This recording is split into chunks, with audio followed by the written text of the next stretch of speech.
La storia ha dei risvolti affascinanti soprattutto per chi la studia, anche perché effettivamente pone degli interrogativi. Non solo, fa di più, pone anche delle ipotesi. Molti storici, molti ricercatori a volte si pongono queste domande. Cosa sarebbe successo se? E se in quella determinata circostanza si fosse verificato qualcosa di differente? Proviamo a pensare cosa sarebbe successo se, ad esempio, non si fosse giunti all'accordo di Monaco per la spartizione futura della Cecoslovacchia. Sarebbe scoppiata subito la guerra? Hitler avrebbe fatto un passo indietro? Non si sarebbe giunti alla tragedia della Seconda Guerra Mondiale? Non è dato sapersi. Cosa sarebbe successo se l'Italia fascista, non fosse entrata in guerra? Anche questa è una ipotesi più volte discussa. Il fascismo sarebbe sopravvissuto, oppure alla fine sarebbe stato vittima della naturale decadenza di tutti i movimenti fascisti nati negli anni *20* e sviluppatisi successivamente, come abbiamo poi anche visto, ad esempio, con il Portogallo di Salazar e poi di Caetano. C'è un'altra un'ipotesi che è stata formulata quasi per scherzo da diversi storici militari, e più che un'ipotesi, anzi, è una domanda. L'Italia fascista avrebbe potuto vincere nella Seconda Guerra Mondiale? Avrebbe potuto risultare, nel caso di una eventuale vittoria dell'asse, vittoriosa sugli scenari di battaglia? Con questo video proviamo a fare un po' di chiarezza sulla situazione militare italiana al giugno del 1940 e successivi sviluppi.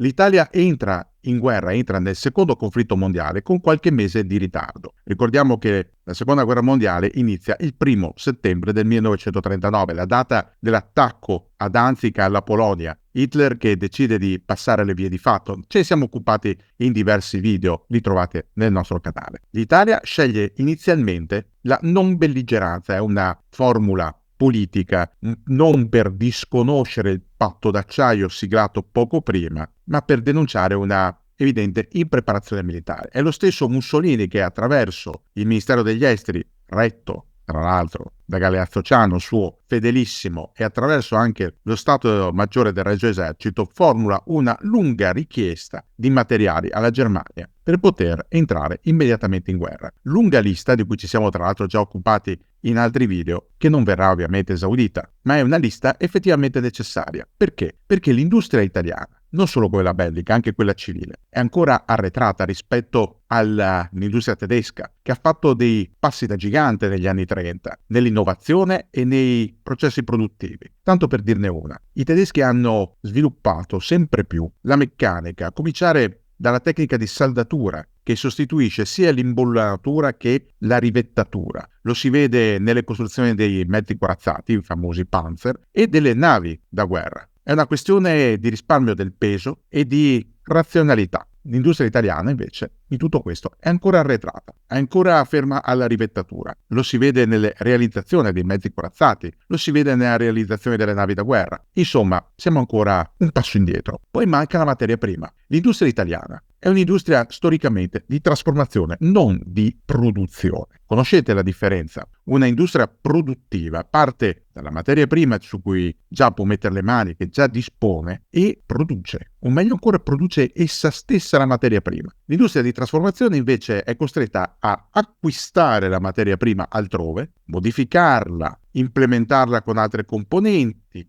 e arrivare a un semilavorato che sia finito o semifinito, pronto per essere commercializzato. È una bella differenza, perché d'altronde questo significa anche una differenza di costi. Dover sostenere il costo delle materie prime e successivamente anche i costi non solo della manodopera, ma anche dell'energia necessaria alla trasformazione, influisce sul prezzo finale del prodotto e sulle sue caratteristiche. Insomma, l'economia italiana è un passo indietro rispetto all'economia tedesca, ma anche ad altre economie. Poi c'è semplicemente la questione della preparazione. Cominciamo dalla preparazione tattica e strategica. Le armi in cui è diviso l'esercito e comunque la suddivisione delle forze armate, quindi Regio Esercito, Regia Marina, Regia Aeronautica, si basano essenzialmente su tattiche e strategie ancorate al passato. Non un passato troppo distante, per carità, ma un passato già passato, scusate il gioco di parole. La esperienza bellica italiana è basata sulla Grande Guerra, il 15-18,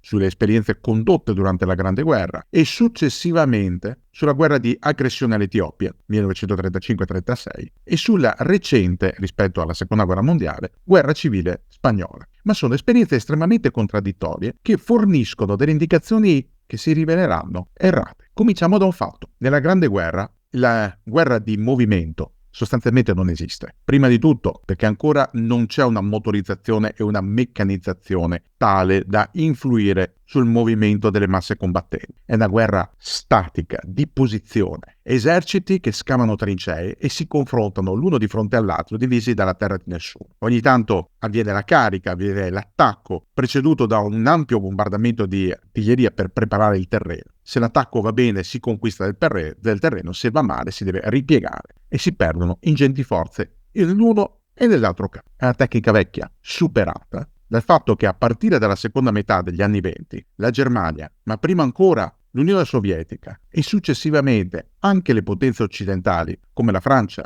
e la Gran Bretagna hanno iniziato a studiare sempre di più la tecnica del movimento, quella che diventerà nota come la Blitzkrieg, teorizzata da Hans von Seeckt, trovate il video nel canale. È una piccola rivoluzione di come condurre la guerra. Su cosa si fonda la Blitzkrieg? Su puntate offensive profonde in territorio nemico di mezzi meccanizzati e corazzati, accompagnati dall'azione costante e in cooperazione dell'aeronautica e seguiti dalla fanteria che viene chiamata sostanzialmente a ripulire le sacche di resistenza lasciate dietro dall'avanzata sempre più veloce, sempre più rapida dei mezzi corazzati. È un nuovo concetto di guerra, un concetto che trova impreparata l'Italia, che è ancora ferma appunto al passato. A riprova, sapete come è organizzato il Regio Esercito al giugno 1940? Consta circa su 75 divisioni, un numero rispettabile, ma a voler guardare bene, di queste 75 divisioni nemmeno la metà è a pieno organico, quindi servirebbe del tempo per completare tanto la mobilitazione quanto l'addestramento e l'equipaggiamento. Ma poniamo anche il caso che fossero tutte almeno l'80% della forza e a un buon livello di addestramento e di fornitura del materiale. Costituirebbero comunque una forza rispettabile e da rispettare all'interno di una guerra moderna? No, per un motivo. Di queste 75 divisioni, 5 sono divisioni alpine, quindi sono specializzate nella guerra di montagna. È una guerra particolare, non è parte della guerra meccanizzata, quindi togliamole pure dal novero del nostro elenco. Poi ci sono 3 divisioni cosiddette celeri, sono in realtà divisioni di cavalleria. La cavalleria è già morta, è inutile. In una guerra di movimento, la cavalleria che è legata esclusivamente alla disponibilità di animali da cavalcare, non ha futuro. Lo si è già visto nei primi giorni della guerra, quando i polacchi hanno provato a opporsi ai Panzer proprio a cavallo. Come è andata? Un massacro. A riprova, le 3 divisioni di cavalleria chiamate divisioni celeri in realtà saranno da base per future rimodulazioni verso divisioni motorizzate o di tipo autotrasportato o tentativi di trasformazione in divisioni corazzate. Insomma, saranno solo delle divisioni serbatoio. Poi ci sono 3 divisioni della milizia volontaria per la sicurezza nazionale, sono le camicie nere. Sono divisioni sostanzialmente di basso livello, tanto addestrativo quanto qualitativo. Sono molto forti a livello numerico e hanno una forte impronta di disciplina dovuta all'aderenza ideologica al partito fascista, ma la loro forza si ferma qui. Poi ci sono le divisioni coloniali, composte dall'arruolamento in loco, appunto, dei coloniali, i libici, gli eritrei, i somali. Anche questi decisamente favorevoli all'Italia perché vivono la loro appartenenza all'impero coloniale italiano con una certa dedizione, un certo trasporto, accettano volentieri il tricolore, vengono in alcuni casi anche ben voluti dagli ufficiali italiani, ma non dispongono di grande materiale. Il loro addestramento è molto basico e sono terribilmente appiedate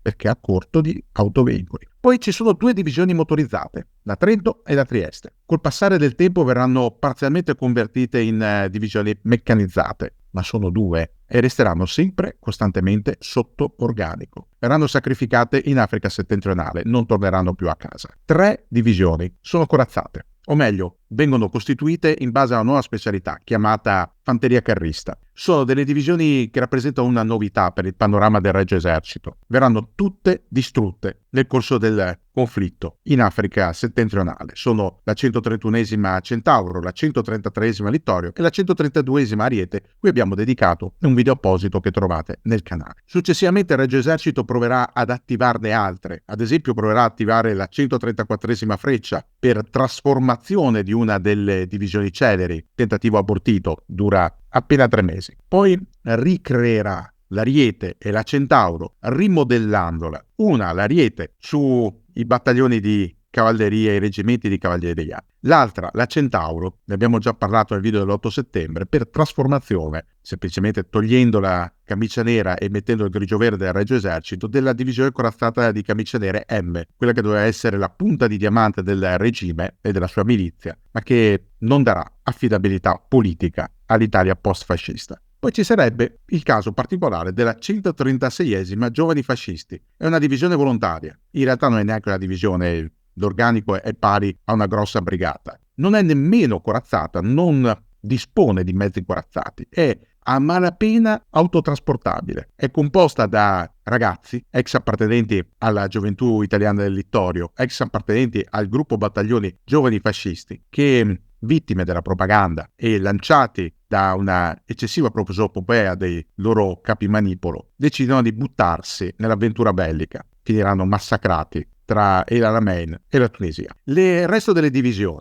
ben 57, sono quasi tutte appiedate. E cosa significa appiedate? Che devono muoversi a piedi. Sono divisioni di tipo binario, cioè sono organizzati su 2 reggimenti di fanteria, ognuno su 3 battaglioni, e un reggimento di artiglieria. In seguito a queste unità si aggrega una legione d'assalto di camicie nere, una compagnia o un battaglione di mortai da 81 mm e una compagnia controcarro. In qualche caso viene aggregato anche un reparto di antiaerea, generalmente una compagnia del genio, e poi i classici reparti di sussistenza e di assistenza, così come di sanità e di comandi. Queste unità, per quanto numerose, perché sono tante, e ben munite a livello numerico, perché generalmente costano su 13.000 uomini ciascuna, non hanno tuttavia una grossa valenza nell'ambito, come abbiamo detto, di una guerra di movimento. Tutto ciò emerge nel corso della guerra. Emerge in Grecia, quando effettivamente le divisioni ordinarie faticano anche ad attaccare un territorio montuoso come quello dell'Epiro. Faticano in Jugoslavia, dove agiscono meglio come unità d'occupazione rispetto alla battaglia vera e propria campale contro le forze jugoslave. Faticano moltissimo in Africa settentrionale e in Africa orientale, dove la mancanza di automezzi si fa sentire. Certo, poi ci sono anche le divisioni specializzate, ci sono quelle di fanteria da montagna che non sono gli alpini. Attenzione, gli alpini sono alpini. Le divisioni di fanteria da montagna sostanzialmente sono delle divisioni di fanteria ma adattate a una guerra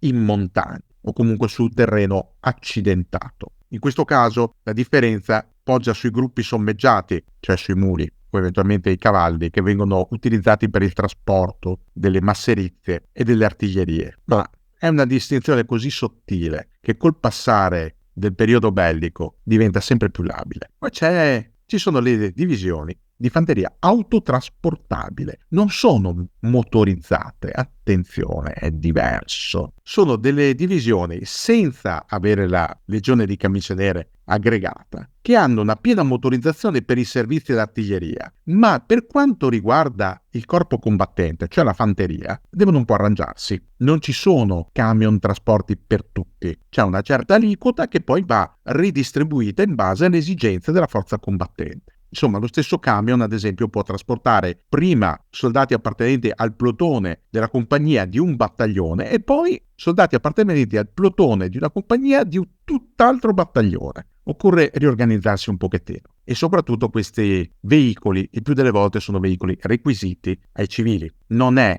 una organizzazione così efficace e così precedentemente attuata come quella tedesca. Parliamo di un'organizzazione un po' improvvisata. Queste divisioni autotrasportabili si distinguono tra quelle di tipo metropolitano e quelle di tipo Africa settentrionale. Quelle di tipo Africa settentrionale vengono distrutte tutte quante. Le prime durante la controffensiva britannica che devasta l'armata di Graziani a partire dal dicembre del 1940 fino a risalire ai primi giorni del 1941. Le altre verranno distrutte, o meglio ciò che resta, perché alcune di queste arrivano proprio allo spasimo, con appena un battaglione o addirittura a volte 2 compagnie ancora efficienti. Dopo era la Maid. Questa è la situazione del Regio Esercito. Lasciamo stare poi le piccolissime unità di supporto e lasciamo stare anche le divisioni di fanteria da occupazione, quelle semplicemente create per occupare il territorio conquistato, o addirittura le divisioni costiere così eterogenee per armamenti, dotazioni, stessa composizione che sono impossibili da categorizzare. Per quanto riguarda gli armamenti, il Regio Esercito consta su armamenti in parte datati. Pensate al moschetto 91, che è un residuo della Grande Guerra, era moderno all'epoca della Grande Guerra, nel 1940 già ha un certo peso sugli anni. Le autoblindo, di cui i britannici ad esempio nella prima fase della guerra del deserto fanno ampio utilizzo e anche con ottimi risultati, sono in larga parte ancora quelle della Grande Guerra o del periodo immediatamente successivo, quella della riconquista della Libia contro la guerriglia, quindi non sono l'ultimo ritrovato. Della componente autocarrata abbiamo già parlato. Per quanto riguarda la componente corazzata, quelle famose 3 divisioni sono equipaggiate inizialmente con carri cosiddetti veloci, CV, i cosiddetti scatole di sardine. Sono delle tanchette, non sono dei carri da combattimento. Non parliamo di carri medi, ma neanche dei carri leggeri.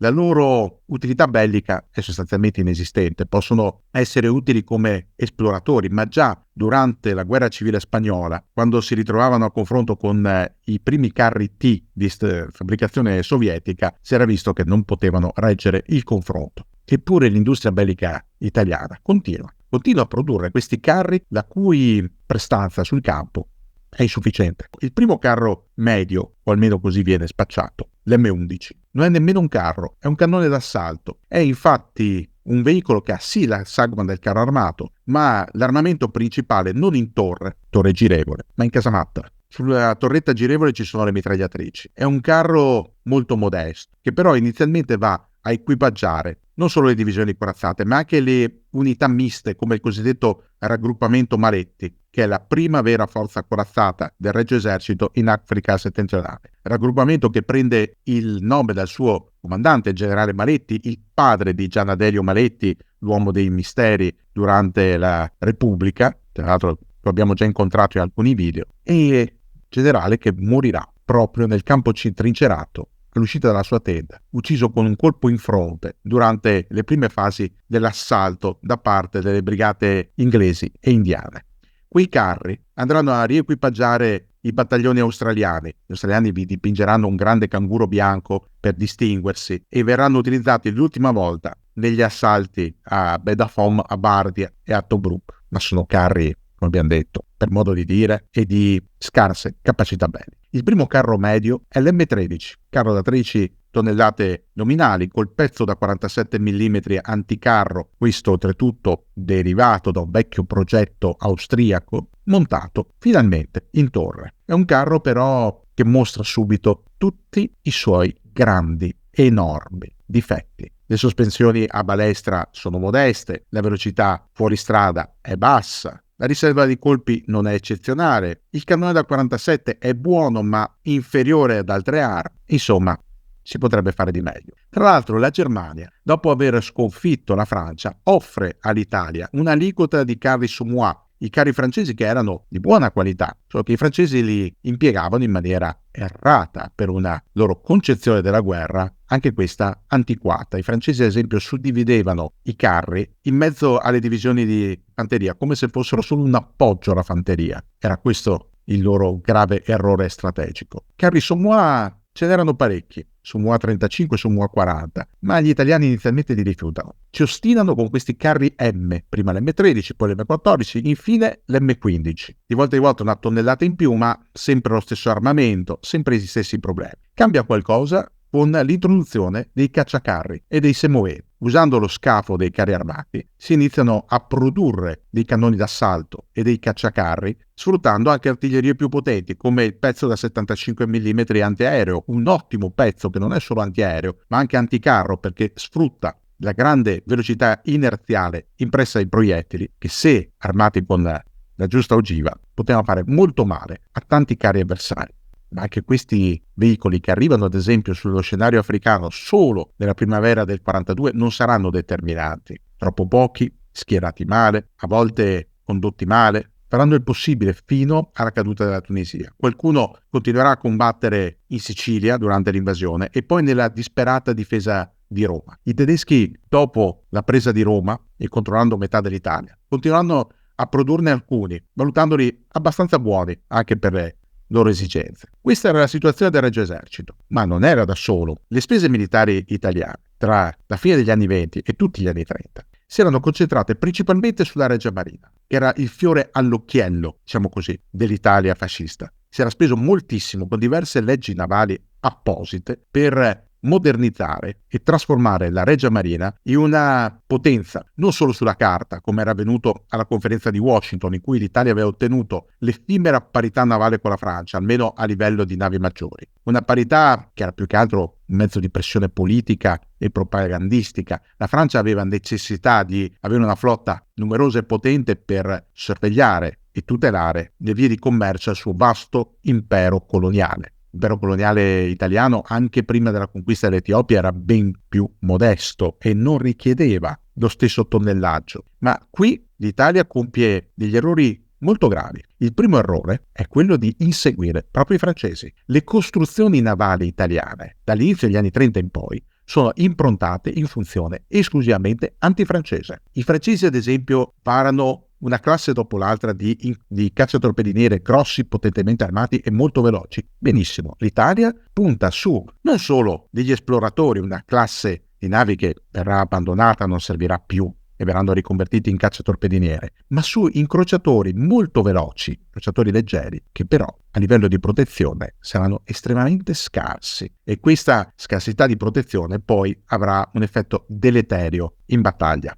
perché diverranno facili bersagli. In altri casi viene studiata e successivamente realizzata una classe apposita, la classe Capitani Romani, di cui solo 3 unità vedranno il mare aperto, che è un misto tra l'incrociatore leggero e il cacciatorpediniere, velocissimi, perché alle prove superano i 40 nodi, abbastanza ben armati. Il pezzo da 135 mm è un buon cannone, anche se non è eccelso nel tiro antiaereo, ma con corazzatura zero. Queste navi, alcune di queste sopravviveranno alla guerra e alcune verranno dirottate proprio alla Francia come conto riparazione, altre risistemate, ricostruite, rimodernate, entreranno a far parte della nuova marina militare.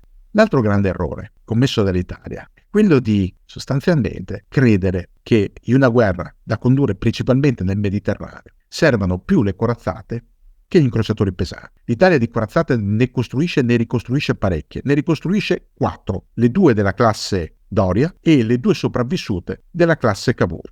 La terza, la Leonardo da Vinci, persa, c'è chi dice per il sabotaggio nemico, c'è chi dice per esplosione del serbatoio munizioni, viene recuperata ma poi smantellata. Perché l'Italia recupera queste navi che sostanzialmente sono di vecchia concezione, armate con cannoni non più così potenti, impegnando tra l'altro risorse notevoli sia in termini di materiali che di soldi? Sempre per la solita questione della rivalità con la Francia. I francesi rimodernano le loro corazzate del monocalibro, lo stesso fa l'Italia. I francesi rimodernano la classe Britannia, la classe Condorcet, la stessa cosa fa l'Italia.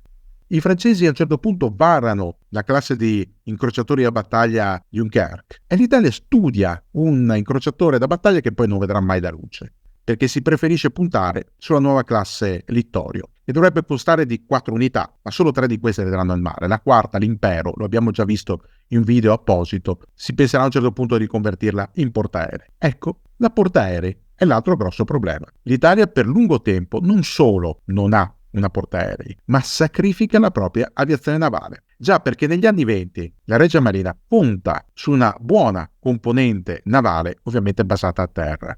Componente che viene sacrificata in buona sostanza per la nascita della Regia Aeronautica e quindi la Regia Marina si ritrova privata quasi completamente della componente aerea, fatta eccezione per gli idrovolanti basati a bordo delle navi principali e quelli, insieme a qualche caccia, portati dalla nave Giuseppe Miraglia, una nave porta idrovolanti ma di scarsissimo valore bellico. L'Italia non avrà portaerei, lo abbiamo già visto in un video apposito che vi invito a rivedere, fino ai progetti troppo tardivi di riconversione per la nascita di 2 portaerei, l'Aquila e la Sparviero, che però non vedranno mai il mare aperto. La Regia Marina poi consta su una grossa, enorme componente subacquea, a un certo punto quella italiana è la prima flotta sommergibile al mondo, almeno numericamente, ma che a livello pratico poco ha da spartire con le altre flotte sommergibili in giro per il mondo. Perché? Perché i sommergibili oceanici sono pochi, perché l'autonomia a volte è scarsa, perché si bada più alla comodità che alla praticità, perché certe soluzioni tecniche non sono affatto all'avanguardia. Anzi. E poi c'è la Regia Aeronautica, voluta fortemente da Italo Balbo. La Regia Aeronautica si basa a inizio del conflitto a livello della caccia, soprattutto sui biplani. È un errore enorme, un errore condizionato dalla guerra di Spagna, dove i biplani avevano dato buona prova di sé. I Fiat CR-32 derivati erano stati efficaci contro i caccia di derivazione sovietica, ma erano ormai già destinati a essere soppiantati dai caccia monoala. Questo l'Italia non lo capisce e al 1940 ci sono ancora tanti i Fiat CR, ormai a livello 42, che fanno parte delle flotte aeree della Regia Aeronautica. Ci vorrà un po' perché vengano sostituiti da aerei monoala dal profilo adatto, ma spesso con un armamento carente. Pensiamo al Macchi MC200, una macchina davvero interessante, con ottime soluzioni, ma sotto armata, solo 2 mitragliatrici, quando Spitfire e Hurricane sono pesantemente armati. Anche sul piano del bombardamento, la Regia Aeronautica paga delle scelte che onestamente risultano antiquate, non al passo coi tempi. Quasi tutte le aeronautiche puntano sui bimotori per avere una sezione frontale di osservazione e mitragliamento. La Regia Aeronautica punta ancora sui trimotori, soprattutto sugli Sparviero, i Savoia Marchetti, che non sono poi tanto male perché effettivamente possono essere degli aerei multiruolo, da bombardamento tattico, da bombardamento navale, aerosiluranti, da trasporto, possono adattarsi, ma non sono così specializzati nel poter eccellere in qualcosa, soprattutto verificando che tanto gli alleati quanto i tedeschi puntano forte sui bimotori e successivamente anche sui quadrimotori, che alla prova dei campi di battaglia in aria saranno decisamente più efficaci. E per quello che riguarda la nuova grande specialità, la grande novità, l'attacco al suolo, quello che oggi chiameremo Close Air Support, il CAS, l'Italia è sprovvista. Inizialmente punta sui biplani Fiat, non ci siamo. Poi sui monoplani Breda, ma sono pochi, non abbastanza maneggevoli, non abbastanza robusti, non ci siamo proprio. L'Italia arriva alla prova del fuoco impreparata e, come abbiamo visto, giunge impreparata in terra, in mare, nel cielo. Certo, col passare dei mesi della guerra, l'industria bellica italiana qualcosa prova a fare. Lo abbiamo visto con i carri armati. Ad esempio viene studiato un carro pesante, il P26, un carro che, se fosse stato prodotto per tempo, qualcosa avrebbe potuto fare. Certo, era ancora figlio delle rivettature, ma almeno aveva una sagoma adeguata con le corazze inclinate, aveva un pezzo moderno in torre, aveva un tonnellaggio adeguato. I progetti di conversione dell'Aquila e della Sparviero erano già qualcosa, così come gli studi per il radar, perché l'Italia comunque conduce degli studi per il radar che porteranno nel 1943 ai primi frutti, ma nel 1943 gli inglesi ce l'hanno già da diversi anni il radar, non ne parliamo poi del sonar. A livello tattico e strategico, le scelte di combattimento e delle teorie applicate sui campi di battaglia sono spesso sbagliate, frutto di idee antiquate, mai aggiornate. E quindi arriviamo alla chiusura. L'Italia poteva in qualche modo vincere nella Seconda Guerra Mondiale al fianco della Germania? No, non poteva. Non poteva, al di là del fatto che la Germania era destinata a perdere, perché incapace di sostenere il confronto su più fronti, perché l'Italia non aveva le materie prime necessarie, non aveva abbastanza carburante per le proprie navi e per le scarse forze motorizzate e corazzate a disposizione. non aveva le materie prime necessarie a sostenere lo sforzo bellico, soprattutto a livello industriale, non disponeva delle tecnologie necessarie a una rapida evoluzione dei mezzi impiegati, dei veicoli, dei velivoli e delle navi, non aveva la capacità di rapido rimpiazzo delle perdite. Provate a pensare a un singolo dettaglio. Quando la Regia Marina perdeva un incrociatore, doveva dirgli addio per sempre, perché la cantieristica italiana non prevedeva di fornire un rimpiazzo prima di 2 o 3 anni. Quella britannica forniva un rimpiazzo nel giro di 8 mesi, quella statunitense in tempi ancora inferiori.